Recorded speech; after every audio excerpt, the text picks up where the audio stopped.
ये देखो, भूलना मत, कभी भी भटकना मत बच्चों। मैं तुमको ये सब चीजें पढ़ा रहा हूं, इसके अंदर अपने आप को बंधा हुआ रखना। ये पूरे चैप्टर का समरी है। तो सी सबसे पहले अपना क्या हो गया, बेसिक सैलरी, फिर अलाउंसेस खत्म हो गया फाइनली। इसके बाद अगली थियरी क्या है, अगली थियरी बोल, प्रोविडेंट फंड है ना। लेकिन प्रोविडेंट फंड में जाने के पहले इसकी आत्मा अभी भी भटक रही है। तुम लोग को नहीं समझा क्या बोला मैंने। बेसिक सैलरी का एक पॉइंट बाकी है सिखाना। ये देखो, मैंने गए लेक्चर, ये देखो ये कुछ मैंने लिख के रखा है, लास्ट टाइम ऐसा थोड़ी बताया था। लास्ट टाइम मैंने क्या बताया था, बेसिक सैलरी फुली टैक्सेबल, और मैंने बोला था इससे रिलेटेड कुछ एक पॉइंट बाकी है, वो बाद में बताऊंगा, बाद में बताऊंगा।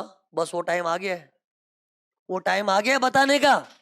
क्या बताने का, कि बेसिक सैलरी का ऐसा कौन सा पॉइंट है जो सर ने सस्पेंस में रखा है, वो पॉइंट बता रहा हूं। ओके, तो सुनो।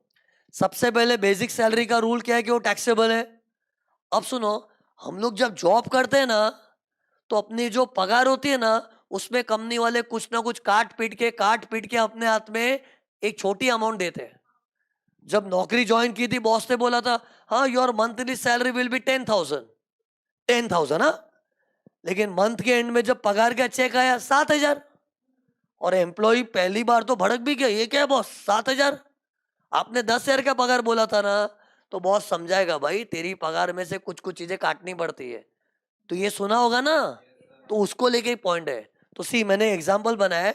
मान लो किसी एम्प्लॉय का बेसिक सैलरी 2 लाख था, एंड फिर उसमें से कट कट करके उसके हाथ में 1,70,000 ही आया। इसको बोलते हैं ना टेक होम सैलरी। मतलब कॉर्पोरेट वर्ल्ड में, अरे कॉर्पोरेट वर्ल्ड में ये फेमस टर्म है टेक होम। जैसे आज तुम लोग को इंटरव्यू में जाओगे ना, तो बॉस बोलेगा CEO salary will be 30,000, but your take home will be 24,000। Take home, take home मतलब हाथ में उतना ही मिलेगा, और कुछ अमाउंट ये लोग काट देते हैं। तो सी अभी मुझे क्या सिखाना मालूम है, इन लोग अपनी पगार से क्या क्या काटते हैं। फिर मेन बात क्या मालूम है, अपने दुविधा में पड़ गए अभी। एक ग्रॉस है, एक नेट है। तो अपने स्टेटमेंट बनाते टाइम ग्रॉस को लेवे के नेट को लेवे, ये चीज सीखनी पड़ेगी। लेकिन ऐसे ही नहीं, वो कन्विंस होके करना पड़ेगा। मतलब सी ये जो हम लोग स्टेटमेंट, इधर इधर देखो, जल्दी देखो, ये इधर जब मैं बेसिक सैलरी लूंगा, तो मुझे ग्रॉस वाला बेसिक सैलरी यहां पर लिखना है कि नेट वाला, मेन अपने को ये सीखना है। लेकिन पहले मेरे को है ना, एक ग्रॉस नेट में फर्क क्या आ रहा है वो एग्जांपल पूरा बताना पड़ेगा, फिर सोचेंगे उसके ऊपर। ओके, तो ये देखो, उसकी सैलरी थी 2 लाख, उसमें से 10,000 प्रोविडेंट फंड कंट्रीब्यूशन है। तुम लोग पता है हर एम्प्लॉय की पगार में से थोड़ा प्रोविडेंट फंड के नाम का कटता है। प्रोविडेंट फंड ये क्या होता है, अरे अभी तुम्हारी पगार से काट रहे, लेकिन काट काट के वो पैसा एक जगह जमा होता है, फिर वो सब एम्प्लॉय को दे देते रिटायरमेंट के टाइम। ये एक तरह से एम्प्लॉय की कंपलसरी सेविंग है। तो ये देखो, अगर मैं ड्राइंग को आगे बढ़ाऊं ना, तो ये 10,000 रुपया है ना, कंपनी हड़प नहीं रही है। तुमको लगता होगा पगार में से काट दिया, अरे काटा मतलब तेरे भविष्य के लिए काटा है। ये 10,000 काट के ये देखो एक जगह जमा हो जाता है, उस जगह का नाम है प्रोविडेंट फंड। एंड फिर ये पैसा अंत में एम्प्लॉय को ही मिलेगा। ये देखो क्या लिखा है, एम्प्लॉय, और अंत में कब, at the time of retirement, जब वो रिटायर होगा तब। अगर रिटायर नहीं हुआ, रिटायरमेंट के पहले मर गया, तो मरने पे दे देंगे। रिटायर हुआ तो रिटायरमेंट पे देंगे, लेकिन कोई कोई लोग रिटायर होते उसके पहले अचानक से डेथ हो जाती है, तो घर वालों को दे देंगे। लेकिन ये जो पैसा जमा हो रहा है ना, ये एम्प्लॉय के फ्यूचर के लिए हो रहा है। अब एम्प्लॉय के फ्यूचर के लिए पैसा जमा करना है, तो पगार से कुछ काटना तो पड़ेगा ना। तो दिस इज वन रीजन के पगार में से कुछ अमाउंट कटता है, और ये बहुत कॉमन है, हर कंपनी में होता है। इसको बोलते हैं प्रोविडेंट फंड। ऐसा बोलो, provident fund, company is providing fund for your बुढ़ापा। Provident, feel the word provident, provide मतलब प्रोवाइड करना मतलब जमा करना। और जमा मतलब तेरे पगार से ही काट रहे हैं। तेरी पगार 2 लाख थी, ये देखो उसी में से 10,000 काट दिया, लेकिन काट के एक जगह जमा किया, मतलब we are providing fund for your बुढ़ापा। फिर ये देखो, ये क्या है?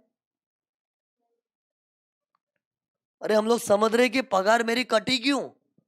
लोन इंस्टॉलमेंट मतलब क्या होगा में, एम्प्लॉय ने शायद बॉस से पहले कभी लोन लिया होगा, और पता है एम्प्लॉय लोग को पैसों की जरूरत होती है, तो बॉस लोग को ही बोलते बॉस लोन देना, लोन देना। लोन मतलब उधार है, और उधार चुकाना पड़ता है। और एम्प्लॉय लोग उधार कैसे चुकाते हैं? पगार में से कटवा के।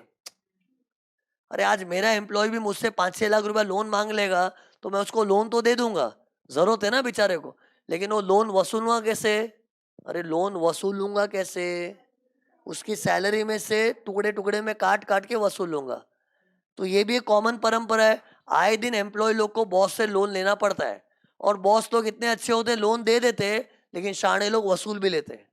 और वसूलते कैसे? तुम्हारी पगार से काट के, वो भी इंस्टॉलमेंट में। तो ये देखो क्या है, इंस्टॉलमेंट।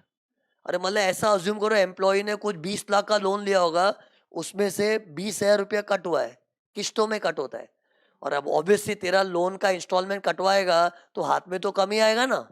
अब ये देखो बाद में ये क्या लिखा है, पढ़ो, एक्सेट्रा। मतलब सुनो, इस तरह से हमारी पगार में से कुछ ना कुछ कटता है। अब बच्चों को ये नहीं पढ़ना है कि हमारी पगार से क्या क्या कटता है, मैं तो खाली एक दो एग्जाम्पल से ऐसा माहौल बना रहा हूं टू मेक यू फील कि हाँ ऐसा होता है, कि सैलरी में से कुछ कटता है। मेन पते की बात क्या है मालूम है? कटने पिटने के बाद जो अपने को नेट अमाउंट मिला है, उसको स्टेटमेंट में डालना है, कि ग्रॉस अमाउंट को स्टेटमेंट में डालना है? ये अपने को सीखना है कि अपने स्टेटमेंट में नेट डाले कि ग्रॉस। तो सुनो, आंसर क्या है अपने को? ये ग्रॉस अमाउंट स्टेटमेंट में डालना पड़ेगा, ग्रॉस। क्वेश्चन में इन लोग नेट अमाउंट देंगे, लेकिन अब वो नेट को नहीं भाव देंगे, ग्रॉस को देंगे। अब क्यों, वो जस्टिफाई करना पड़ेगा।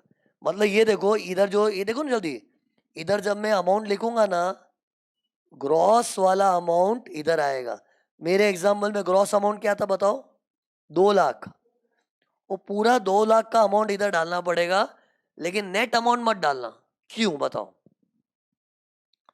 मीस एक एम्प्लॉय तो क्या बोले, ले मेरे को तो हाथ में तो 1,70,000 आया। अरे 1,70,000 जो उसको हाथ में मिला है ना, लेकिन 1,70,000 आया, फिर भी स्टेटमेंट में मैं 2 लाख लिखूं, मतलब 2 लाख पे टैक्स आ जाएगा। अरे स्टेटमेंट में कुछ लिखा मतलब उस पर टैक्स आता है। क्यों नेट अमाउंट क्यों नहीं?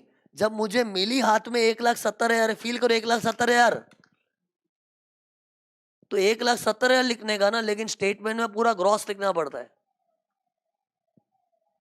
क्योंकि सी इधर लॉ क्या बोलता है, देख तेरे को काट पीट के मिला भले नेट अमाउंट है, लेकिन तेरी ओरिजिनल इनकम तो वो है जो ग्रॉस थी ना। और हम टैक्स किस पे मारे? इनकम पे।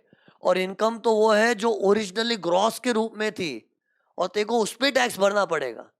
फिर वो बोलेगा नहीं लेकिन मेरे को मिला तो 1,70,000 ही है ना, तो उसको देखो गवर्नमेंट समझाएगी। ये देखो स्क्रीन पर देखो, मैं अच्छी चीज बता रहा हूँ, ये देखो 2 लाख है ना, ये एक से है ना। सी कन्विंस होना जरूरी है, रट्टा मारना नहीं है अपने को। ये 2 लाख के देखो मैं 3 टुकड़े कर रहा हूं, 1,70,000 जो उसको काट पीट के हाथ में आया है, और बताओ तुम लोग बताओ अभी, 10,000 प्रोविडेंट फंड में गया था, और 20,000 लोन की किस्त चुकाने में चला गया, और 1,70,000 है उसको नेट हाथ में मिला। अब सी अपने को कन्विंस क्या होना मालूम है? वाई पूरा 2 लाख टैक्सेबल हो रहा है, वाई? तो सी इस पे टैक्स होना चाहिए, इस पे किसी को ऐतराज है? नहीं, क्योंकि 1,70,000 हाथ में मिला भाई, हाथ में मिला पैसा सूंघ रहा है तू, पैसे के मजे ले रहा, टैक्स तो भरेगा ना, तो इस पे तो टैक्स आएगा ही। लेकिन ये जो है ना, इस पे भी टैक्स भरना पड़ेगा। ये भले तुझे अभी नहीं मिला है, फ्यूचर में मिलेगा तो तुझे ही ना। ये 10,000 भी तेरे ही पैसे है, ठीक है, तेरे हाथ में अभी नहीं आ रहा है, तुझे दुख हो रहा है मिला नहीं, अरे मिला नहीं मतलब मिलेगा ना। कब मिलेगा बताओ, कब मिलेगा? अरे 10,000 जो मेरी पगार में से कटा है, वो कट के बॉस ने खा थोड़ी क्या? बॉस बॉस ने तेरे लिए कहीं जमा ही किया ना, और जमा किया हुआ पैसा तुझे अंत में मिलेगा ही, और तुझे अंत में नहीं टैक्स भरना, टैक्स अभी भरना है। सैलरी अक्रू होते ही टैक्स भरना पड़ता है, सैलरी अक्रू होते ही टैक्स भरना पड़ता है। मिलेगी तुझे लास्ट में रिटायरमेंट के टाइम, लेकिन वो टाइम तेरे से थोड़ी ना टैक्स मांगने वाले। अभी भर दे, क्योंकि सैलरी का जन्म, इनकम का जन्म अभी हो चुका है, और इनकम जन्मते ही टैक्स भरना पड़ता है। हाँ ठीक है, वो जन्मी हुई इनकम तेरे हाथ को नहीं लगी, बट ठीक है ना कभी तो लगेगी। कब? बुढ़ापे में। लेकिन हम टैक्स बुढ़ापे में क्यों मारे? ये तेरे बुढ़ापे का प्लानिंग हो रहा है, हमारा प्लानिंग थोड़े। हमको तो टैक्स अभी मांगता है। सी गवर्नमेंट का बुक्कड़ बना समझो। गवर्नमेंट क्या बोलती है, तेरे लिए पगार से कट के तेरे भविष्य के लिए प्लानिंग हो रही है, तो तेरे भविष्य का प्लानिंग करते रहे। हमको टैक्स अभी चाहिए, क्योंकि इनकम जनरेट तो अभी हुई ना, नौकरी तो अभी किया, पगार अभी तू पैदा किया, तो टैक्स अभी भर दे। हाँ ठीक है, तेरे बुढ़ापे की प्लानिंग के चक्कर में अभी उसको साइड में रख रहे, साइड में रख रहे, तेरे को बाद में मिलेगा, वो तेरा तेरा प्लानिंग कर तू। हमको क्या करना है, हमको टैक्स अभी चाहिए। मतलब ये देखो, ये 170 पे तो टैक्स भरना ही है, 10,000 का भी टैक्स गवर्नमेंट को अभी चाहिए। इवन दो ये तेरी पगार से कटा है, लेकिन तेरी पगार ही कटी है ना, और तेरी पगार तेरी इनकम है, तेरी इनकम पे तो टैक्स भरना पड़ेगा। हाँ ठीक है, जब तुझे फ्यूचर में ये पैसा मिलेगा ना, तब टैक्स भरना नहीं पड़ेगा। अरे ये समझा कि नहीं? ये जो प्रोविडेंट फंड में पैसा डाल रहे हैं ना, ये जब एम्प्लॉय को लास्ट में मिलेगा तभी उसको वापस टैक्स थोड़ी भरना पड़ेगा, तब वो टैक्स नहीं भरेगा, क्योंकि गवर्नमेंट को अब भी चाहिए। फिर ये देखो, ये टैक्सेबल है एक से ना, ये टैक्सेबल हो गया, ये भी टैक्सेबल हो गया, अब क्या बचा? ये भी गवर्नमेंट टैक्सेबल कर रही है। इसके लिए एम्प्लॉय क्या बोले, ये तो मेरी पगार से कट गया ना, ये तो हाथ में ही नहीं आया। बॉस, हाथ में क्यों नहीं आया? क्योंकि तूने पहले बॉस से लोन लिया था, और जब तूने बॉस से लोन लिया था, उसको हमने उधारी समझ के, तेरी इनकम ना मान के उस वक्त टैक्स नहीं मारा था। एक्चुअली पता है, हम लोग कभी भी लोन लेते हैं ना, वो इनकम नहीं होता है। अरे लोन इनकम होती है क्या? अरे आज मैं किसी से लोन ले लूं, इनकम है कि लाइबिलिटी है? लाइबिलिटी है। तो कानून क्या बोल रहा है, भाई तूने तेरे बॉस से जब भी लोन लिया था, वो टाइम पैसा सूंघा था ना, पैसा लिया था ना, खाया था ना, बेटी की शादी के लिए, किसी भी काम के लिए लोन लिया था, लोन के पैसे का मजा लिया ना, लेकिन उस वक्त हमने तेरे को टैक्स नहीं मारा था। क्या बोल के? ये तो कर्जा है, ये तो लाइबिलिटी है, लाइबिलिटी भी थोड़ी ना टैक्स आता है, तो वो टाइम टैक्स नहीं मारा। लेकिन आज तो तेरी पगार बन के कट रहा है, तो अभी तो टैक्स भरेगा ना। तू बोल रहा है मेरे को मिला, अरे मिला नहीं मतलब पहले मिल चुका है। अरे मतलब ये देखो, स्क्रीन पर देखना, मजा, मस्त चीज बता रहा हूं। इसका मजा वो पास्ट में ले चुका है, इसका मजा वो फ्यूचर में लेगा, इसका मजा उसको प्रेजेंट में मिल रहा है। और जब सब अमाउंट का मजा तू लेगा, तो सजा तो सब पे आएगा ना। मैंने अच्छी चीज लिखी थी, वो प्रेजेंट, पास्ट, फ्यूचर। कन्विंस हुआ कि नहीं बताओ? 1,70,000 है तो अभी हाथ में मिला, अभी अभी, तो इसके तो मजे प्रेजेंट में मिल रहे हैं। और 10,000 जो कटा है प्रोविडेंट फंड के नाम का, वो फ्यूचर में उसका मजा मिलेगा। लेकिन भूल मत, मजा तुझी को मिलेगा। अब जब तुझको मजा मिलेगा तो सजा तो आएगा ना। और लोन के लिए क्या बोला, उसका मजा तो पहले ही लूट चुका है। तू पहले बॉस से उधार लिया था, क्या पता कहाँ उड़ा दिए पैसे, मजे लूट चुका है उसका। और उस वक्त टैक्स भी नहीं भरा था, क्योंकि लाइबिलिटी थी तेरी। इन शॉर्ट, जब तू तीनों अमाउंट के, स्क्रीन पर देखो, तीनों अमाउंट के मजे ले रहा है, तो सजा क्यों नहीं आवे? इसलिए लॉ ने बोला भाई तेरे को पूरे 2 लाख पे टैक्स भरना है। तू कुछ भी बोल रहे, ये कटा वो कटा, जो भी कटा, कटा तो तेरा पगार कटा ना, और तेरी पगार तेरी इनकम है, पूरे ग्रॉस अमाउंट पे टैक्स भरने का। हाँ लेकिन ये जो 10,000 प्रोविडेंट फंड में जमा हुआ है ना, उसका फ्यूचर में टैक्स नहीं आएगा। अरे तो फ्यूचर में भी टैक्स आवे तो डबल डबल हो जाएगा ना। अरे 10,000 को अभी तो टैक्स मार दिया ना, फ्यूचर में जब रिटायरमेंट में मिलेगा तब टैक्स नहीं आता है, टैक्स टैक्स फ्री हो जाएगा।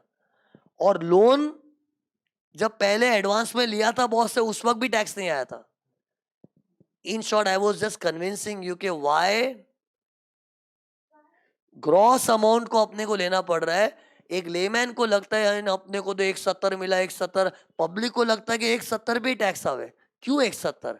जो 10,000 तुझे नहीं मिला है, उसका मजा तुझे मिलने वाला है। और जो 20,000 का लोन का काटा उसका मजा तू ले चुका है, और जब तू मजा सब अमाउंट का लेगा तो सजा भी पूरे अमाउंट पे आएगा। Moral of the story, question में बेसिक सैलरी दिया होगा, ग्रॉस लेने का खत्म। और पता है इसमें इन लोग तुमको कैसे नचाते हैं?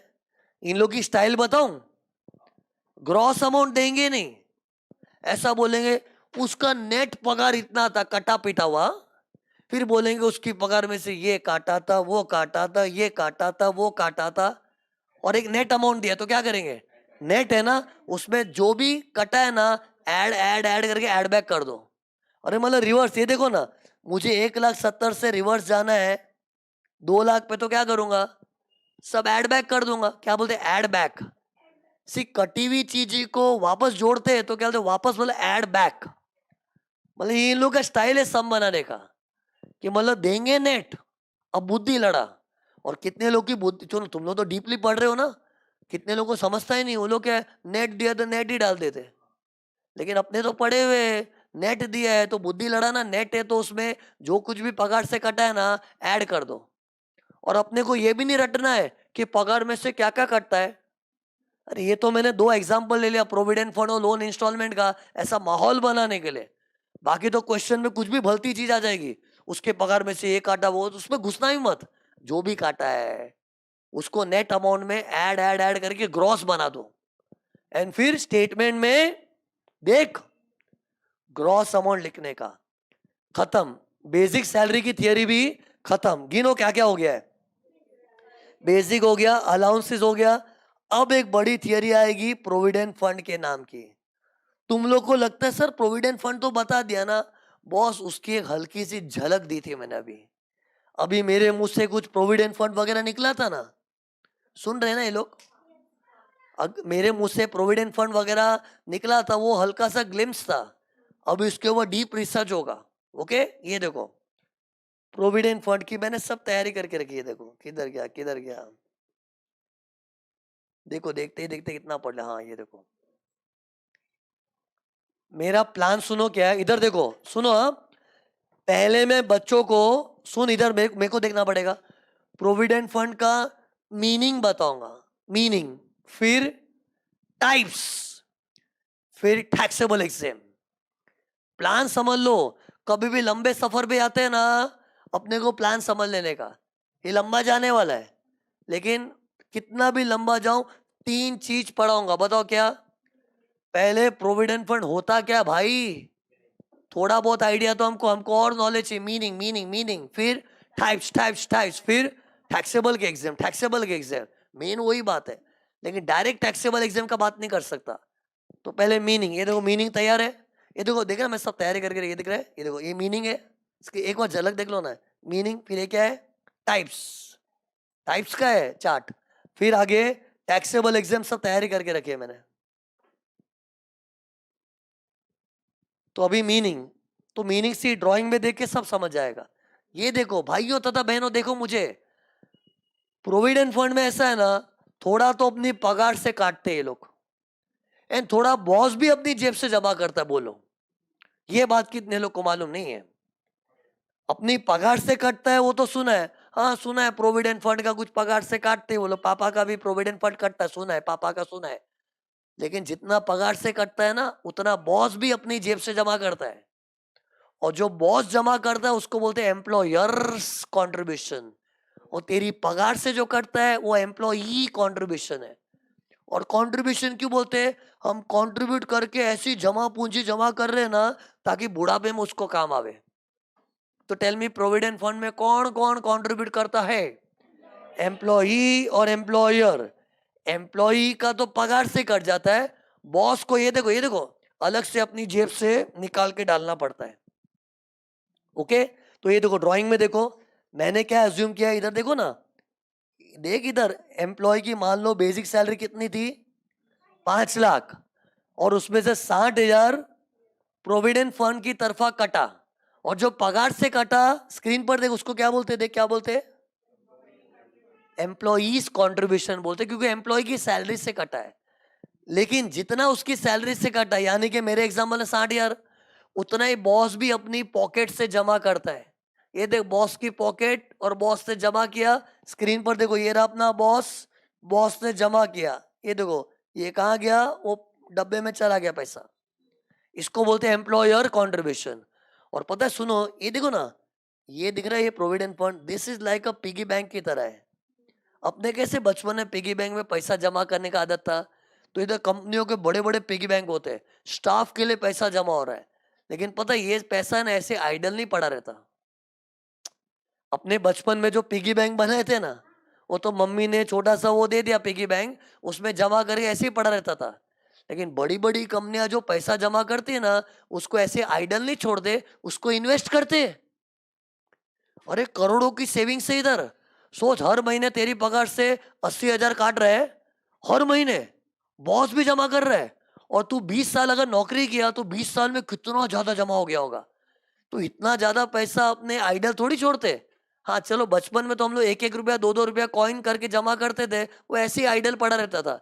लेकिन कंपनियां वो पैसे इन्वेस्ट करती है, उस पर ब्याज भी मिलता है, और वो ब्याज का हकदार एम्प्लॉई है। ये देखो इंटरेस्ट क्रेडिट होता है तेरे खाते में। मीन्स अपना जो प्रोविडेंट फंड का पैसा पड़े पड़े सड़ रहा है कि ब्याज कमा रहा है। लेकिन बचपन में जो पिगी बैंक बनाया था ना, वो तो पड़े पड़े सड़ रहा था। कभी कभी मम्मी ही पैसा निकाल लेती थी उसमें।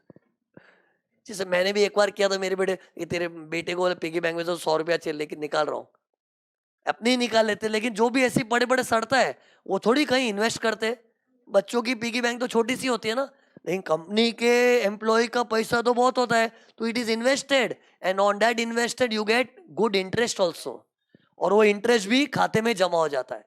मतलब सोच, अपना पिगी बैंक देख, ये इसको पिगी बैंक समझो, पिगी बैंक है ये। पिगी बैंक में पैसा कहाँ कहाँ से आ रहा है बताओ। कुछ तो एम्प्लॉय की पगार से कट के आ रहा है, कुछ बॉस की जेब से आ रहा है, एंड कुछ इंटरेस्ट के फॉर्म में आ रहा है, क्योंकि पैसा कहीं ना कहीं इन्वेस्टेड है। एंड फिर एक दिन ये पिगी बैंक फूट जाता है। अपने कैसे बचपन में पिगी बैंक बनाए होगे, बहुत ज्यादा भर जाता, फोड़ देते, फिर उससे कोई टॉय लेता है बच्चा, वो करते। तो वैसे इसका ये पिगी बैंक कभी ना कभी फूटेगा ना। कब फूटेगा बताओ, कब फूटेगा? रिटायरमेंट के टाइम। और अगर रिटायर नहीं हुआ, अचानक उसकी आकस्मिक मृत्यु हो गई, डेथ, तो डेथ में मिल जाएगा। और ये सब पैसा, ये देखो एम्प्लॉय को मिल रहा है। अगर वो जीवित है तो साक्षात उस एम्प्लॉय के हाथ मिलेगा, मर गया तो बीवी बच्चों को मिलेगा। ये क्या लिखा है? It is received on retirement और death whichever is earlier. अरे मतलब जो पहले हुआ, रिटायर हुआ तो रिटायरमेंट पे, नहीं हुआ तो मरने पे मिल जाएगा। और ये क्या लिखा है, इसको क्या बोलते बताओ? तुम लोग पता है, मैंने जो चीज रेड में लिखी है ना, मेरी इधर इच्छा क्या है, इन रेड शब्दों को रटो। Lump sum amount. लमसम क्यों बोलते हैं में? जमा तो टुकड़े टुकड़े में होता है, मिलता एक साथ है। और एक साथ को इंग्लिश से क्या बोलते हैं? लमसम। डायलॉग क्या था? जमा तो टुकड़े टुकड़े में होता है, साल टू साल, साल टू साल, साल टू साल, लेकिन जब मिलता है एक साथ, पिगी बैंक फूट के एक साथ मिलता है, इसलिए बोलते हैं लमसम अमाउंट। तुम लोग पता है, ये चारों अमाउंट से तुमको एकदम भली भांति परिचित रहना पड़ेगा। You know why? क्वेश्चन में प्रोविडेंट फंड कभी भी आया ना, ये चार वस्तु आएगी। तुम लोग सुन रहे हो ना, आंख बंद बंद करना, मुझे बहुत बड़ा धोखा फील होगा। सोच कितना बड़ा पाप लगेगा। एक गुरु, एक सर तुमको पढ़ा रहा है और शिष्य आराम से सो रहा है, कितना बड़ा पाप हो जाता है यार। मत होने देना पाप वो। मैं बेचारा 2.5 घंटा सोया हूं। कम ऑन, रहम कर, पढ़, कम ऑन। मैं ये बोल रहा था, ये जो लाल वाली चीज दिख रही है, लाल लाल लाल लाल, ये लाल चीजें एग्जाम में अमाउंट के साथ आएगी। कितने भी करोड़ सम सॉल्व कर ले प्रोविडेंट फंड के, करोड़ कर ले करोड़, हर सम में ना 4 आइटम आता है। एम्प्लॉइज कॉन्ट्रीब्यूशन, एम्प्लॉयर्स कॉन्ट्रीब्यूशन, मतलब अमाउंट, इंटरेस्ट, एक अमाउंट होगा, लमसम अमाउंट। हाँ, लमसम अमाउंट हर सम में नहीं आता, सॉरी, ये अगर रिटायर हुआ रहेगा तो आता है। लेकिन एक एम्प्लॉय का चालू सर्विस रहेगा तो। ये चलती हुई सर्विस में क्या होता है बताओ? चलती हुई सर्विस में ये देखो ऊपर के एरो होते खाली। लेकिन अगर एम्प्लॉय रिटायर हो गया होगा, ऐसा रिटायरमेंट के भी सम आते हैं, हाँ, तो उसमें ये भी दिया होगा लमसम अमाउंट। तो ये मैंने प्रोविडेंट फंड के बारे में एक इंट्रोडक्शन दे दिया कि मीनिंग क्या होता है। मेरे को बताओ, मैंने क्या प्लान बताया? मैं बच्चों को प्रोविडेंट फंड 3 पार्ट में पढ़ाऊंगा, मीनिंग, टाइप्स और टैक्सेबल एग्जाम। मीनिंग खत्म, और ये सीन दिमाग में छाप लो के अब देखना टाइप्स। दुनिया में 3 टाइप के प्रोविडेंट फंड होते हैं, statutory provident fund, recognised provident fund, unrecognised provident fund. तीनों का नाम सुन के काम नहीं होता, अपने को मतलब भी समझना पड़ेगा। ये देखो मैंने तैयारी करके रखी है, पहले नाम बोलो क्या था? Statutory provident fund, recognised provident fund, unrecognised provident fund. और पता है तीनों प्रोविडेंट फंड के बारे में जानकारी होना जरूरी क्यों है? तीनों के नियम अलग है। मैं कौन से नियम पढ़ाता हूँ? टैक्स के, टैक्सेबल एग्जाम घूम फिर के वही पढ़ा रहा हूँ मैं। जब से रामू फकीर चालू किया हो ना DW, तभी एक ही चीज पढ़ा रहा हूँ। पहले डिविडेंड में बताया टैक्सेबल एग्जाम, तब से लेके मेरा पढ़ाने का मेथड एक ही है। अलग अलग बातें बोलते रहता हूँ आके मैं इधर, लेकिन अंत में वही पढ़ाना टैक्सेबल एग्जाम। लेकिन प्रोविडेंट फंड में ना वो किस टाइप का प्रोविडेंट फंड है उस पर निर्भर करता है, इसलिए तुम लोग को टाइप्स की जानकारी देनी पड़ेगी। ये देखो इधर ब्रॉडली है ना 2 टाइप की जॉब होती है, सरकारी नौकरी, प्राइवेट जॉब। कोई भी बंदा गवर्नमेंट सर्विस करता है ना, ये देखो क्या लिखा उधर, प्रोविडेंट फंड कंपलसरी है। अरे भारत में रूल है, सरकारी नौकरी में प्रोविडेंट फंड होना मैंडेटरी है। What is mandatory? Mandatory, mandate मतलब कानून, कानूनी तौर पे कंपलसरी है। आज कोई गवर्नमेंट जॉब में जाके ऐसा पूछोगे ना, ये प्रोविडेंट फंड रहता है क्या अपने यहाँ पे? पूछना मत, सरकारी नौकरी में होता ही है। हाँ, शीरीष व्यास के यहाँ पे जॉब करने आएगा ना तो पूछ लेना एक बार, सर आप प्रोविडेंट फंड, चुप बैठ, पगार दे दूंगा ना टाइम पे, बहुत है, गरीब हूँ। अरे मतलब गवर्नमेंट जॉब में कंपलसरी होता है, प्राइवेट में प्रोविडेंट फंड हो भी सकता है, नहीं भी हो सकता। जैसे मेरे यहाँ पे कोई जॉब करेगा तो मेरे यहाँ पे प्रोविडेंट फंड वगैरह नहीं है भाई। जो महीने का पगार टाइम टू टाइम मिल जाएगा, बस बेसिक सैलरी, बस मैं बेसिक सैलरी देता हूँ और कुछ नहीं। लेकिन बड़ी बड़ी कंपनियों में जाओगे ना, जैसे रिलायंस पे कोई जॉब कर रहा है, विप्रो में, L&T, वहां प्रोविडेंट फंड हो भी सकता है, नहीं भी हो सकता है, बट ज्यादातर होता है। लेकिन गवर्नमेंट जॉब में तो होता ही है। तो ये देखो ये क्या लिखा है बताओ, इसको देखो खाली, ये वाली चीज को खाली देखो, क्या बता रहा हूं मैं। गवर्नमेंट जॉब में प्रोविडेंट फंड होता ही है। और पता है जो चीज कंपलसरी होती है ना, इंग्लिश में उसको ऐसा ही बोलते हैं, स्टैट्यूटरी। क्यों स्टैट्यूटरी क्यों बोलते हैं? तुम लोग को स्टैट्यूट वर्ड का मतलब समझता? स्टैट्यूट, स्टैट्यूट मतलब एक्ट। और जो चीज एक्ट में ऐसा बोलते हैं ना, प्रोविडेंट फंड होना ही मांगता है, एक्ट कभी कुछ कंपलसरी करता है ना तो उसको बोलते हैं स्टैट्यूट ने कंपलसरी किया, इससे बोलते स्टैट्यूटरी। और पता है ये कौन सा एक्ट है?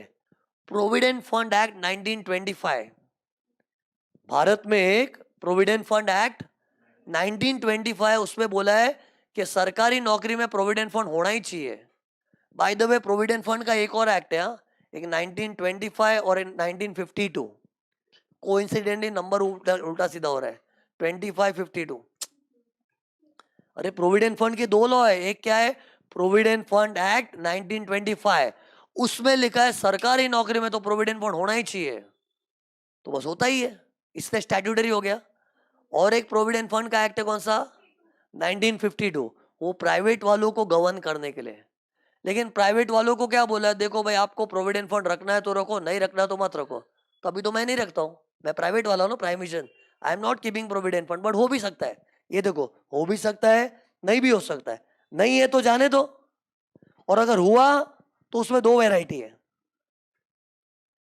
अरे प्राइवेट वालों ने अगर प्रोविडेंट फंड रखा ना तो रिकॉग्नाइज भी हो सकता है, अनरिकॉग्नाइज भी हो सकता है। अब इसमें क्या फर्क है बताओ? नाम क्या था, recognised provident fund, unrecognised provident fund. But जो भी ये किसमें होता है, प्राइवेट में होता है कि नहीं?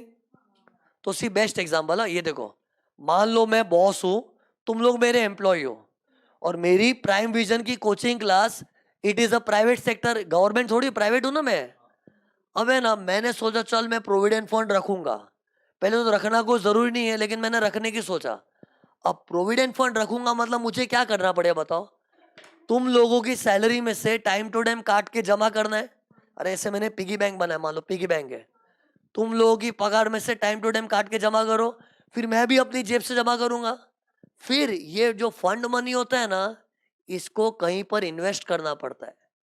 और अगर ये फंड मनी मैं गवर्नमेंट के नक्शे कदम से इन्वेस्ट करूंगा ना, तो ये रिकॉग्नाइज्ड प्रोविडेंट फंड कहलाएगा। लेकिन अगर ये फंड का पैसा मैं अपनी मर्जी से शेयर मार्केट में इन्वेस्ट कर दूं, कहीं पर भी इन्वेस्ट कर दूं मेरी मर्जी से, तो वो अनरिकॉग्नाइज्ड होता है। आंख लगी थी किसी की, वापस बोलना पड़ेगा। क्या बोला बताओ? प्राइवेट वाले प्रोविडेंट फंड रख भी सकते, नहीं भी रख सकते। नहीं रखे तो गए भाड़ में। लेकिन अगर रखते तो उसमें क्या होता है मैं, अगर वो फंड मनी इज इन्वेस्टेड, बोल, एज पर गवर्नमेंट का नक्शे कदम, तो फंड रिकॉग्नाइज होता है। अरे फंड प्राइवेट वाले का है, लेकिन इन्वेस्ट करने का गवर्नमेंट के नक्शे कदम से, तो उसको गवर्नमेंट बोलती है ये अच्छा प्रोविडेंट फंड, रिकॉग्नाइज्ड। लेकिन अगर प्राइवेट वाला बोलता है ये गवर्नमेंट तू काय को टांगा डाला है, ये मेरा प्राइम विजन, ये मेरा स्टाफ है, मैं इन लोग के लिए प्रोविडेंट फंड जमा करूंगा, और जमा किएला पैसा मेरी मर्जी से कहीं भी इन्वेस्ट करूंगा, पंजाब नेशनल बैंक में रख दूंगा, शेयर मार्केट में डालूंगा, मेरी मर्जी, तू मत टांग अड़ा। अरे गवर्नमेंट की सुन ही नहीं रहा हूं मैं। मतलब fund money I am investing as per my wish, तो इसको अनरिकग्नाइज प्रोविडेंट फंड बोलते हैं। और पता है गवर्नमेंट ऐसा क्यों चाहती है कि उनके नक्शे कदम से इन्वेस्ट हो? जैसे सुनो, मैंने प्रोविडेंट फंड बनाया, मैं प्राइवेट वाला प्राइम विजन, तुम लोगों की पगार से काट के जमा करना, मैं भी जमा कर रहा हूं, मैंने प्रोविडेंट फंड मेंटेन किया। और पता है गवर्नमेंट ऐसा क्यों एक्सपेक्ट करती है कि उनके नक्शे कदम से इन्वेस्ट करूं? गवर्नमेंट को टांग अड़ाने का शौक नहीं है, गवर्नमेंट को स्टाफ की चिंता है। इतने सारे लाखों स्टाफ का पैसा प्रोविडेंट फंड में अगर डूब गया तो बेचारे एम्प्लॉय का नुकसान, तुम्हारे फ्यूचर के लिए सेविंग्स हो रही है। सोच, अगर मैं पागल बॉस हूं, मान लो मैं बॉस हूं, मैं पागल हूं, पागल हूं, मान लो पागल हूं, और मैंने क्या किया, तुम लोग की पगार से पैसा काट काट के जमा किया, और तुम लोग भी बेचारे बहुत एक्साइटेड हो, हमारे फ्यूचर के लिए पैसा जमा हो रहा है, चलो कोई बात नहीं, अच्छा है, फ्यूचर में मिलेगा, कितनी उम्मीद मान के बैठे हो, और मैं भी जमा कर रहा हूँ। फिर ये जो भी पैसा जमा हो रहा है शेयर मार्केट में डाल दिया, शेयर मार्केट में जिस शेयर में डाला भाव उतर गया, पैसा डूब गया, खत्म। और मैंने बोला सॉरी, तुम लोग का पैसा गया, तुम लोग कुछ कर भी नहीं सकते, आखिर नौकर हो मेरे, नौकर, कुछ नहीं कर सकते, डुबा डाला ना पैसा। और सोच, ऐसे लाखों के एम्प्लॉय का पैसा डुबा डाला, कितना गलत हो जाएगा। इसलिए गवर्नमेंट क्या चाहती है कि भाई फंड में जो पैसे जमा हो रहे हैं ना, माना कि प्राइवेट वाले ये तेरा और तेरे एम्प्लॉय के बीच का मामला है, लेकिन हम चाहते हैं ये पैसा कहीं सेफ जगह इन्वेस्टेड रहे। हमको बीच में टांग अड़ाने का शौक नहीं है, हमको तेरे स्टाफ का चिंता है, कहीं पैसा डूब गया ना, स्टाफ का सत्यानाश हो जाएगा। और अगर मैं गवर्नमेंट की सुन के, ओके गवर्नमेंट आप बोलो क्या करूं, इसको मैं बैंक में डाल दूं, ओके बैंक में डाल देता हूं, आप जैसे बोलो वैसे करूंगा, तो ऐसे प्रोविडेंट फंड को क्या बोलते हैं, रिकॉग्नाइज्ड। और इसमें अपने को टैक्स में बेनिफिट्स भी मिलते हैं। भूलो मत, आगे सुन हम लोग टैक्सेबल एग्जाम पढ़ने वाले हैं। तो ये अच्छा प्रोविडेंट फंड हुआ ना, भले प्राइवेट वाला है, लेकिन कितना ओबीडियंट प्राइवेट बॉस है। ओबीडियंट मतलब कैसे, फंड में जो पैसे जमा हो रहे हैं बेचारा गवर्नमेंट के नक्शे कदम से इन्वेस्ट कर रहा है, एंड गवर्नमेंट ने चाह भी इसलिए रखी स्टाफ की चिंता में। ओके टेल मी, अगर मैं ऐसा बोलूं, देख गवर्नमेंट प्लीज, मेरे को पता है क्या सही है क्या गलत है, तू अपना माइंड और ओन बिजनेस कर। मतलब मैंने क्या किया, भाई तुम लोग क्या कर रहे हो, तुम लोग मेरी नौकरी करते हो, तुम्हारी पगार से मैं डालूंगा, काटूंगा, और मेरे को जिधर इन्वेस्ट करना है करूंगा। एक्चुअली देखना है तो ये मेरा और एम्प्लॉय के बीच का मामला है ना, और मैं गवर्नमेंट की सुन ही नहीं रहा हूँ। तो गवर्नमेंट मेरे को फोर्स नहीं कर सकती, आखिर मैं प्राइवेट सेक्टर हूँ। लेकिन गवर्नमेंट ऐसे फंड को कर्स करेगी, अनरिकग्नाइज्ड प्रोविडेंट फंड। ऐसे प्रोविडेंट फंड की बैंड भी बजेगी, टैक्सेबल होने वाला है, और जानबूझ के बैंड बजा रही ताकि प्राइवेट लोगों को सबक मिले।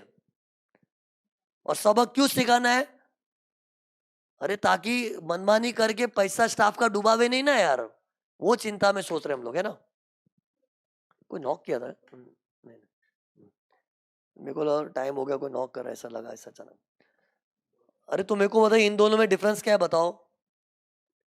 सी रिकग्नाइज अनरिकग्नाइज है प्राइवेट वालों का ही। मतलब प्राइम विजन प्रोविडेंट फंड रखे ना, तो दो ऑप्शन है, सी पहले तो इधर देखो, ये प्राइम विजन को देखो, अपना पीवीएसवी, ओके। तो ये प्राइम विजन प्राइवेट वाला है, मेरे यहाँ पे एक्चुअली तो प्रोविडेंट फंड है ही नहीं, गिने चुने तो स्टाफ है यार। सी प्रोविडेंट फंड भी कब, जब मेरे पास 500-600 का स्टाफ हो तो शायद मैं सोचूं भी, लेकिन मेरे पास गिने चुने स्टाफ है, तो मेरी पोजीशन फिलहाल कैसी है देखो स्क्रीन पर, प्रोविडेंट फंड है ही नहीं। लेकिन अगर मैं रखना चालू करूं तो, मान लो भगवान की तरह से अपनी क्लास बहुत बड़ी हो गई, पूरे इंडिया में फैल गई, 700-800 का तो स्टाफ है मेरा, तो मुझे प्रोविडेंट फंड वगैरह का भी सोचना पड़ेगा ना, क्योंकि मेरे एम्प्लॉय फिर क्या एक लॉन्ग टर्म एम्प्लॉय जो फुल टाइम रहेंगे मेरे साथ। अभी तो क्या है, कोई एम्प्लॉय आज है कल चला भी जाएगा, छोटा हो ना मैं, लेकिन बहुत बड़ी कंपनी हो जाती है ना, तो एम्प्लॉय लोग 20-20 साल अपने आप ही रहते हैं, तो मुझे प्रोविडेंट फंड का सोचना पड़ेगा। ओके सोचा, अब मेरे पास दो चॉइस होगी, बताओ बताओ दो चॉइस क्या होगी बताओ, कि अपने एम्प्लॉय के लिए प्रोविडेंट फंड मेंटेन तो कर रहा हूं, अब फंड में जमा किया हुआ पैसा मैं अपनी मर्जी से इन्वेस्ट करूं कि गवर्नमेंट के नक्शे कदम से, ये दो चॉइस है। एक्चुअली कुछ भी कर सकता तो प्राइवेट वाला हो यार, तो बोल बताओ क्या होगा अभी, अगर फंड में जमा किए हुए पैसे अपनी मनमानी से यूज करूंगा तो provident fund is unrecognised provident fund, लेकिन वही पैसा मैं गवर्नमेंट के नक्शे कदम से इन्वेस्ट करूंगा तो रिकग्नाइज्ड प्रोविडेंट फंड। तो ये क्या होता है, ये तो प्राइवेट वालों में नहीं होता है, ये तो गवर्नमेंट जॉब्स में होता है।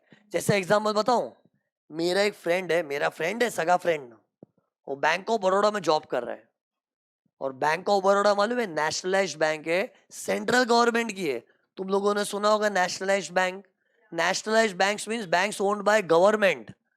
तो जो मेरा दोस्त बैंक ऑफ बड़ौदा में जॉब कर रहा है, मतलब वो एक गवर्नमेंट एम्प्लॉय हो गया, उसका भी पगार में से प्रोविडेंट फंड कटता है, लेकिन वो कौन सा प्रोविडेंट फंड है, स्टैट्यूटरी, क्योंकि गवर्नमेंट जॉब है ना वो।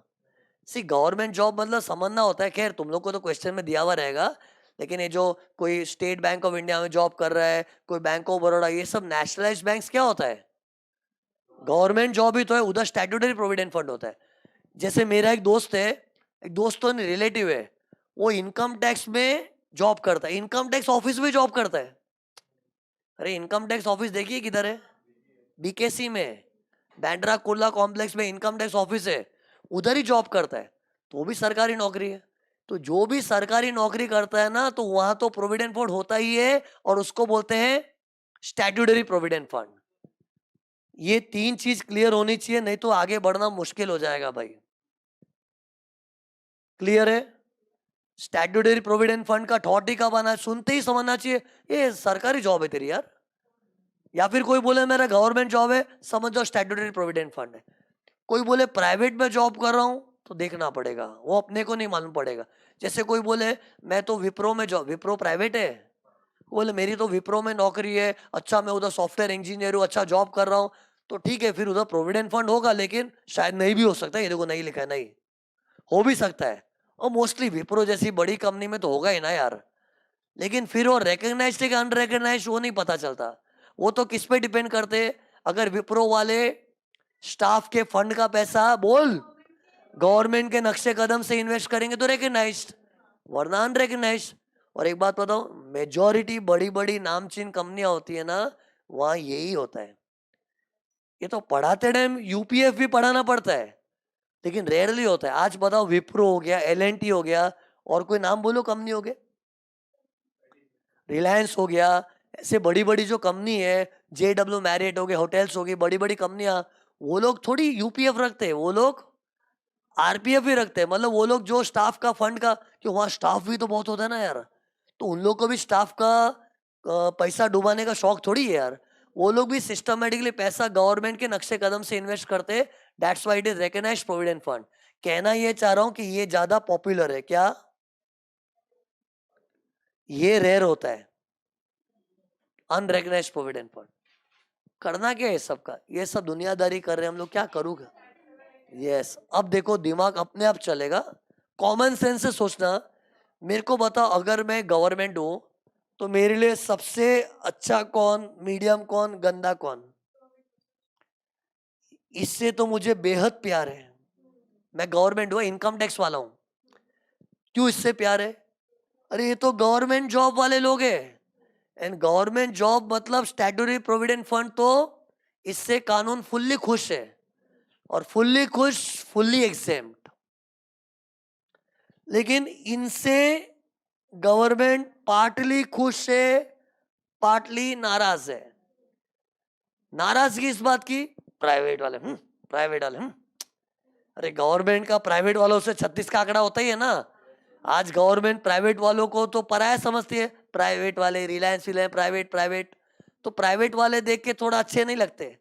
लेकिन प्राइवेट वाले होते हुए भी गवर्नमेंट की बातें सुन रहे, अच्छा लगा, रिस्पेक्ट मिला, तो थोड़ा अच्छा भी लगा, थोड़ा बुरा भी लगा। तो ये क्या होगा, पार्टली एग्जाम पार्टली टैक्सेबल। और ये लोग तो नालायक है, ये लोग तो गवर्नमेंट को पसंद ही नहीं है। क्यों? एक तो है प्राइवेट वाले, उसमें भी शाणे बन रहे, अपनी मनमानी से प्रोविडेंट फंड का पैसा इस्तेमाल कर रहे, कर मर। ऐसे लोग को तो फुली टैक्सेबल कर देना चाहिए। अरे मतलब समझा तो रूल भी इजी लगेगा ना यार। मतलब ये देखो, बातों बातों में मैंने क्या बोल दिया, बताओ, बोलो क्या बोल दिया।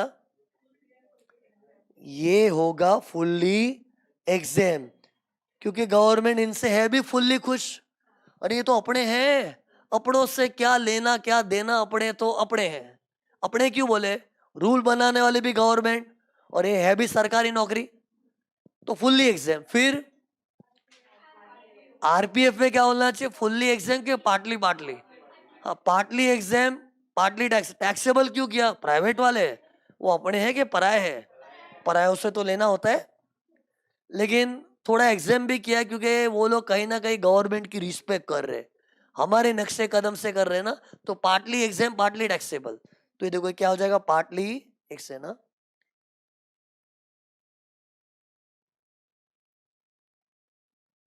Partly taxable. अच्छी तरह लिखना पड़ेगा, तुम लोग को शेयर करूंगा ना इस सब में। फिर अनरिकग्नाइज्ड प्रोविडेंट फंड तो गवर्नमेंट को जरा भी पसंद नहीं है। एक तो प्राइवेट वाले, यानी कि अपने के पराये लोग, और पराये लोग भी अपनी होशियारी मार रहे। क्या होशियारी मार रहे, fund money they are investing अपनी मनमानी से, तो करो मनमानी। ऐसे लोग के साथ कैसा अर्चर होगा, फुल्ली टैक्सेबल। तो इसको क्या करेंगे, फुल्ली टैक्सेबल। अब पता है इधर आगे क्या सीखने के लिए अपने को तरसना पड़ेगा, बताओ। ये तो चल समझा, ये भी समझा, पाटली पाटली मतलब क्या, ये बताना बाकी है। कि जो फुल्ली एग्जाम्ड है वो एग्जाम्ड है, खत्म। फुल्ली टैक्सेबल है तो फुल्ली टैक्सेबल। लेकिन पार्टली मतलब अगला सवाल क्या, कितना एग्जाम, कितना टैक्सेबल, वो सीखना पड़ेगा। लेकिन मेरा प्लान क्या मालूम है, आज मैं तुमको इतना बता के भेज दूंगा, और ये हल्की फुल्की थियरी है। अरे फुल्ली एग्जाम मतलब तुम लोग समझ ही गए हो, कुछ फॉर्मेलिटी का एक्सप्लेनेशन आएगा, सुन लेना प्लीज, टफ नहीं है कुछ। हाँ, बाद में ये जो है ना, ये मेन है, ये अगले लेक्चर पे जाएगा, पार्टली एग्जाम पार्टली टैक्सेबल वाला, ओके। और ये एक्चुअली है ना, ये तो फुल्ली फुल्ली भी लिखा है ना, इसमें भी कुछ सिखाना है। मतलब ज्यादा मचमच नहीं होगा, लेकिन उसमें भी कुछ सिखाना पड़ेगा। मेन इसमें सिखाना है पार्टली वाले में, ओके। तो अभी क्या करूं बताओ, एसपीएफ का एक चार्ट ड्रॉ करके सिखाऊंगा, प्लान सुनो। फिर आरपीएफ का चार्ट ड्रॉ करके सिखाऊंगा, यूपीएफ का भी चार्ट बनेगा। Can you see that chart, ये देखो चार्ट, देख, चार्ट, दो ही चार्ट बना के रखा है। आगे मेरा होमवर्क बाकी है, एक और चार्ट आएगा यूपीएफ का, लेकिन वो मैंने सोचा था आज तो होगा ही नहीं। खैर आज तो ये भी नहीं हो पा रहा, क्या, कौन सा चार्ट, रिकग्नाइज्ड प्रोविडेंट फंड वाला। लेकिन ये बाद में ये पाटली पाटली वाली कुछ चीज है, वो है। अभी देखो मत, ऐसा कुछ है। फिलहाल मैं तुमको क्या पढ़ा रहा हूँ, ये पढ़ा के भेज रहा हूँ, ओके, भेज रहा हूँ मतलब ब्रेक दे रहा हूँ। स्टैट्यूटरी प्रोविडेंट फंड, एक बार नजर घुमा लो, नजर के सामने सब फुल्ली फुल्ली फुल्ली दिख रहा है। अरे पहले बोल ही दिया ना मैंने, क्या है, फुल्ली एग्जाम। तो ये देखो क्या है, fully exempt fully exempt fully exempt, सब फुल्ली एग्जाम्ड है। लेकिन पता है इधर सीखना क्या है, सुनो।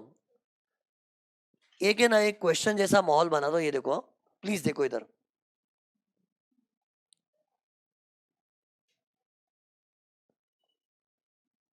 ये क्वेश्चन में ना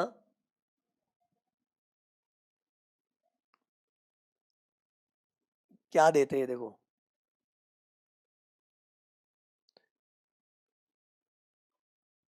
ये देखो क्वेश्चन में बेसिक सैलरी पहले दे देंगे, फिर ऐसा बोलेंगे डियरनेस अलाउंस, डीए मतलब आज बता था ना महंगाई का सामना करने के लिए मिलता है। फिर क्वेश्चन में ऐसा दिया होगा एम्प्लॉइज कंट्रीब्यूशन टू एसपीएफ, लिख रहा हूं क्योंकि मैंने बोला ना आज मैं एसपीएफ ही सिखा रहा हूं। फिर क्वेश्चन में ऐसा देंगे एम्प्लॉयर्स कंट्रीब्यूशन, बेसिकली मैं तुमको बताना चाह रहा हूं सम में कैसा आएगा, फुल्ली एग्जाम सीख लिया हमने, सम में कैसा आएगा। फिर ये देखो ये देंगे इंटरेस्ट ऑन एसपीएफ, देखा मैं कैसे फटफट लिखे जा रहा हूं अपने मन से, बस मैं चाहता हूं तुमको भी पता होना चाहिए क्वेश्चन में क्या क्या आता है। एंड फिर ऐसा भी देते अगर मान लो रिटायर हो गया होगा ना, तो ऐसा बोलेंगे उसको रिटायरमेंट पे लमसम अमाउंट मिली है, और ये सब क्वेश्चन में दिया होगा। क्वेश्चन में ये देखो, अब इसको आंसर में कैसे करेंगे अपन सॉल्व, बताओ।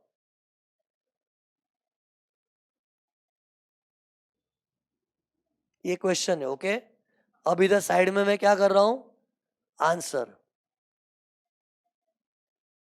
आंसर में क्या बनाने का बताओ, अरे छोटा सम ही सॉल्व कर रहा हूं ना यार, सम सॉल्व करूंगा तो मेरे को जो जो इच्छाने का सिखाने का मन है अपने आप हो जाएगा इसमें। ये सम सॉल्व करते, स्टेटमेंट ऑफ क्या बनाते हम लोग, इनकम फ्रॉम सैलरी। फिर ऐसे अपने को लाइन वन ड्रॉ करना पड़ता है एग्जाम में, स्केल यूज करनी पड़ती है, मेरे को स्केल की जरूरत नहीं आईपैड में, ये जो अपने आप ही लाइन सीधी हो जाती है।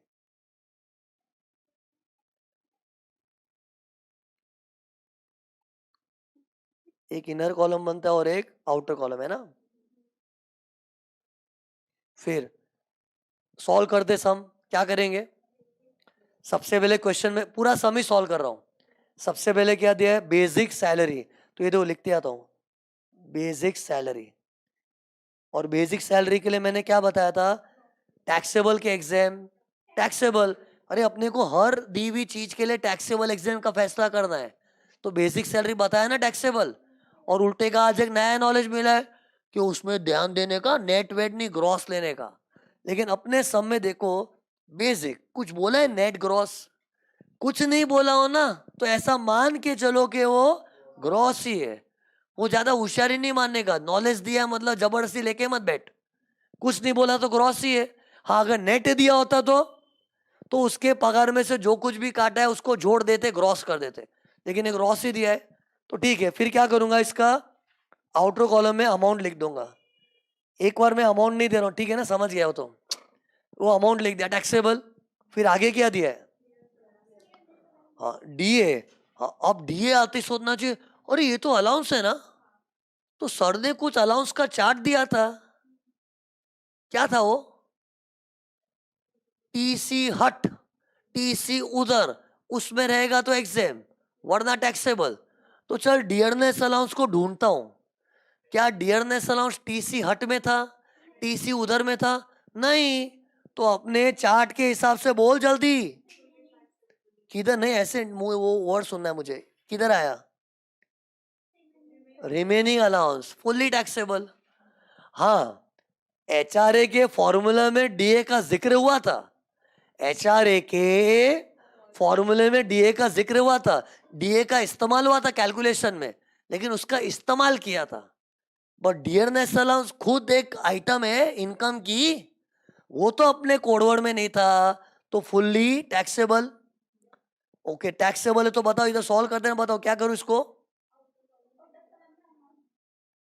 ये देखो यहां लिखूंगा, ये डियरनेस अलाउंस, प्रेजेंटेशन देख कैसे कर रहा हूं, डियरनेस अलाउंस इधर लिख दिया, और जो भी क्वेश्चन में दिया होगा समझ जाओ इधर लिख दूंगा टैक्सेबल, क्योंकि टीसी हट टीसी उधर के बाहर का है ना।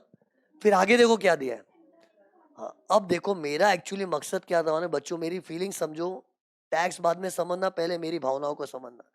मेरे को एक्चुअली है ना, ये देखो ये बताना था, ये देखो ये किधर गया, मजा नहीं आया।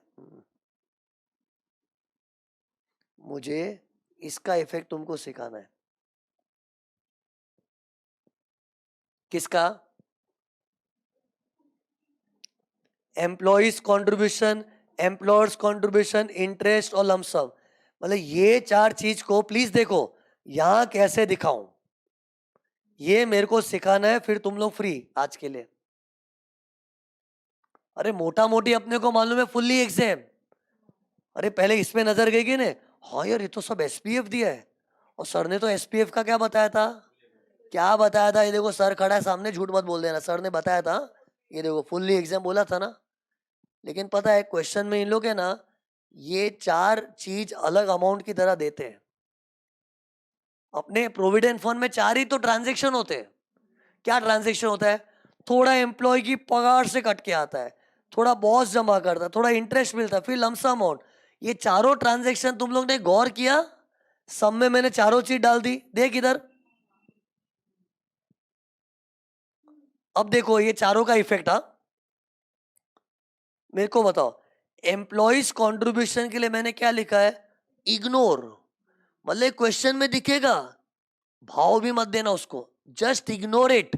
इग्नोर मतलब पता है, ये देखो आंसर में मैं उसको लिखूंगा भी नहीं, क्यों बताओ, बराबर। एम्प्लॉयज कंट्रीब्यूशन को हम लोग इग्नोर क्यों करते हैं मालूम है, कि एम्प्लॉयज कंट्रीब्यूशन अपनी बेसिक सैलरी से कटता है। मान नहीं तो आगे बात नहीं बढ़ेगी। एम्प्लॉयज कंट्रीब्यूशन हमारी बेसिक सैलरी से कटता है, मतलब बेसिक सैलरी का टुकड़ा है। एंड टुकड़ा क्या, आखा बेसिक सैलरी हम लोग पहले लिख देते हैं। हर सम की शुरुआत में भाइयों तथा बहनों देखो, ये देखो बेसिक सैलरी हम लोग पूरा का पूरा ग्रॉस लिख देते। अब मेरा डायलॉग वापस सुनो, एम्प्लॉयज कंट्रीब्यूशन तो बेसिक सैलरी से ही कटता है, वो तो बेसिक का टुकड़ा है। और टुकड़ा क्या, आखा बेसिक सैलरी, स्क्रीन पर देखो आखा बेसिक सैलरी स्टेटमेंट में लिख दिया। तो अगर मैं एम्प्लॉयज कंट्रीब्यूशन की एंट्री अलग से पास करूंगा इधर, तो मैं डबल डबल कर रहा हूं ना। डायलॉग सुन, employees contribution is a part of basic salary, और बेसिक सैलरी तो हर सम में पहले ही लिख देते हैं। इसी तुम लोग जब सैलरी के बहुत ज्यादा सम करोगे ना, तुमको रट जाएगा, कोई भी सम में स्टार्टिंग में बेसिक सैलरी का एंट्री होता है, और बेसिक सैलरी हम लोग लिखते भी ग्रॉस है। तो आ गया ना उसमें। सी, ये क्यों बताना पड़ता है ना, ये देख जल्दी जल्दी देख, इन लोग क्वेश्चन में ना बेसिक सैलरी देंगे अलग से, एम्प्लॉयज कंट्रीब्यूशन भी देंगे अलग से, देते अलग से, लेकिन उसको अलग चीज मत समझ, वो बेसिक का ही टुकड़ा है। ये तो क्या बच्चों को गुमराह करना होता है ना, इन लोग की स्टाइल है, ये बेसिक सैलरी है, फिर ये एम्प्लॉयज कंट्रीब्यूशन है। और अपने क्या आदत से लाचार है, सब में जितनी भी आइटमें दी होती है ना, सबकी एंट्री पास करके आ जाते हैं। अरे मतलब जैसे मेरे क्वेश्चन में देखो कितनी आइटम है, 6, तो लोग क्या 6 आइटम छाप के आ जाते हैं। लेकिन उसमें तुम लोग देखा, ये एम्प्लॉयज कंट्रीब्यूशन भी एक अलग आइटम की तरह दिया है। बट क्या ये अलग आइटम है कि बेसिक का ही टुकड़ा है, बेसिक से ही कटता है यार। तुम लोग भी नौकरी करोगे मालूम पड़ जाएगा, तुम्हारा बेसिक सैलरी से कटेगा। तो जब बेसिक का ही टुकड़ा है, तो है बेसिक का टुकड़ा, और बेसिक तो लिख डाले, तो फिर मैं अलग से क्यों लूं। हाँ क्वेश्चन बनाने वाला तो जानबूझ के अलग से दे रहा है ताकि तू भटक जाए, लेकिन मैं क्यों अलग से लिखूं, मेरे में बुद्धि है भाई, बेसिक लिखा मतलब सब आ गया उसमें। इससे देखो, सी बेसिकली क्या है, मुझे तुमको ये चार्ट रटाना है, लेकिन मैं क्या ऐसे ही बोलता ना, इम्पैक्ट नहीं आता। अब देखो इग्नोर हुआ तो इग्नोर क्या, इससे मेरी फीलिंग समझ, मैं यही चार्ट है ना विद अ क्वेश्चन बताऊंगा ना, तो उसका रेलेवेंस समझता है कि हाँ यार क्वेश्चन में ये लोग क्या करते हैं, बोल एम्प्लॉयज कंट्रीब्यूशन एक अलग आइटम की तरह देते, जबकि हमारा मन जानता है वो तो बेसिक का ही टुकड़ा है। लेकिन ठीक है, मैं उसके झांसे में नहीं आऊंगा, क्वेश्चन बनाने वाला तो मेरे को लल्लू बना रहा, मेरे को फेल करना चाह रहा है, मैं नहीं फेल होऊंगा, मेरे को पास होना है। तो वो भले अलग आइटम की तरह देगा, लेकिन हम लोग स्क्रीन पर देखो अलग आइटम की तरह उसको लिखेंगे नहीं। अपना मन तो बोलता है बेसिक के अंदर वो घुसा हुआ ही उसमें शामिल है। फिर ये देखो, अब मेरे वर्डिंग्स को सुन के आंसर देना। ये देखो, क्या एम्प्लॉयर्स कंट्रीब्यूशन बेसिक सैलरी से कटता है, क्या ये बेसिक का टुकड़ा है कि अलग है, अलग है, तो उसको अलग से लिखना पड़ेगा। तो ये देख स्क्रीन पर देख, अलग से, ये देख अलग से लिख रहा हूं, देखा है अलग आइटम की तरह, एम्प्लॉयर कंट्रीब्यूशन। तुम लोग देखना, मैंने इसको तो भाव भी नहीं दिया, ये देख इसको देख, चौकड़ी मारा है। किसको? एम्प्लॉयज को। क्यों लिखूं? It is part of basic. लेकिन एम्प्लॉयर कंट्रीब्यूशन को मुझे लिखने का मन क्यों हुआ? क्योंकि मेरे मन में डायलॉग क्या था, एम्प्लॉयर कंट्रीब्यूशन थोड़ी ना बेसिक सैलरी से कटता है। एक से मैंने क्या होता है, बॉस अपनी जेब से डालता है, तो मतलब तेरी पगार से नहीं कटता, वो बॉस अलग से जमा करता है। और जब वो अलग से जमा करता है तो उसका अलग से एंट्री पास करेंगे। तो ये देख मैंने वही तो किया, अलग से एंट्री पास किया है। लेकिन अमाउंट डालूं कि डैश मारूं? डैश मारूंगा। क्यों? क्यों? क्योंकि फुल्ली एग्जेम्प्ट है। क्यों? क्योंकि मैंने इधर बताया था। क्यों? क्योंकि गवर्नमेंट एम्प्लॉई है और गवर्नमेंट ही रूल बनाती है, एंड गवर्नमेंट बोलती है तो अपने एम्प्लॉई है, अपने तो अपने हैं, अपनों से क्या लेना, इससे उनको माफ किया हुआ है। अरे तो मतलब फाइनली इसका इफेक्ट कैसे आया बताओ? क्या लिखूं अमाउंट कॉलम में? डैश। लेकिन सी, कभी भी हम लोग ऐसे डैश करते हैं ना, तो अपने को ब्रैकेट में बोलना पड़ता है एग्जेम्प्ट है। इधर को सेक्शन वेक्शन मत लिखना, बताऊंगा क्यों। एक बार खाली एग्जेम्प्ट ही लिखना है। लेकिन डैश किया क्योंकि स्टैट्यूटरी प्रोविडेंट फंड था। फिर ये देखो, इधर देखो, बस जा रहा हूं, बस खत्म खत्म हो गया टाइम। ये देखो, इसका इफेक्ट सिखा दिया मैंने, इग्नोर, वाई इग्नोर। इसका इफेक्ट भी सिखा दिया। अब बताओ, इंटरेस्ट भी तुम्हारी बेसिक सैलरी वैलरी से कटता है कि अलग से जमा होता है? अलग, अलग से ना, तो इसका भी एंट्री अलग से आएगा। तो ये देख, इसको मैं इज्जत पूर्वक अलग से लिखूंगा। ये देखो, क्वेश्चन में भी अलग से दिया है, आंसर में भी एक अलग आइटम की तरह लिखा जाएगा। इस आइटम का नाम क्या है? Interest on SPF. लेकिन since statutory provident fund it is fully, see fully exempt तो पहले ही बोल दिया था, मैं अगले सम सॉल्व करना सिखा रहा हूं यार। तो ये देखो डैश कर दूंगा, और डैश करने वालों ब्रैकेट में एग्जाम लिखना मत भूलो, एग्जाम्ड। फिर ये देखो, फिर लास्ट ही देखो, ये मैंने इसका इफेक्ट, एक सेकंड गलत हो गया, अरे इसका इफेक्ट सिखाया, इसका इफेक्ट सिखाया, इसका इफेक्ट सिखाया। अब बचा गया लमसम अमाउंट। मतलब क्वेश्चन में ऐसा इमेजिन करो, ऐसा बोला है रिटायरमेंट पे उसको 25-30 लाख रुपया मिला। इतना बड़ा अमाउंट क्यों मिलता है? अरे 20 साल की नौकरी में जमा ही हो रहा था, अब इकट्ठा मिलेगा तो बड़ी रकम मिलेगी ना। लेकिन ये भी देख क्या है, फुल्ली एग्जाम। तो सी, इसकी भी अगर मैं एंट्री पास करूंगा ना, ये देख जल्दी देख, जल्दी देख, ये इसकी एंट्री भी कैसे पास करूंगा बताओ? यहाँ पे मैं लिखूंगा, मतलब अगर क्वेश्चन में दिया ना, तो इसका एंट्री तो पास करेंगे, लेकिन क्या कर देंगे? डैश। क्योंकि ये भी फुल्ली एग्जेम्प्ट है, तो ब्रैकेट में लिख दूंगा एग्जेम्प्ट। और इसका सेक्शन भी है 10-11, सेक्शन पे बात करूंगा। एक बार तुम लोग ये चेक करके बताओ, तुम लोग को सम सॉल्व करने आया? एक चीज नोटवर्दी क्या थी मालूम है? इन लोग ने प्रोविडेंट फंड का आइटम दिया था 4, एंट्री आया 3 ही। किसको मैंने एंट्री नहीं दिया? क्यों? क्योंकि इसके अंदर छुपेला बैठा, छुपा रुस्तम। सी बेसिकली मुझे ना एक सम में कैसा आता है बताना है, क्योंकि सी हम थियरी पढ़ पढ़ के अलग ही दुनिया में चले जाते हैं, लेकिन सम भी सॉल्व करने आना चाहिए। खत्म। एक ही चीज बची है, क्या?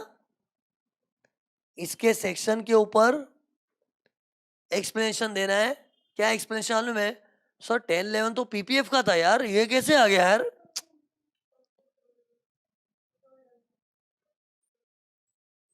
वो क्या था 10-11? पीपीएफ, वो पब्लिक प्रोविडेंट फंड था।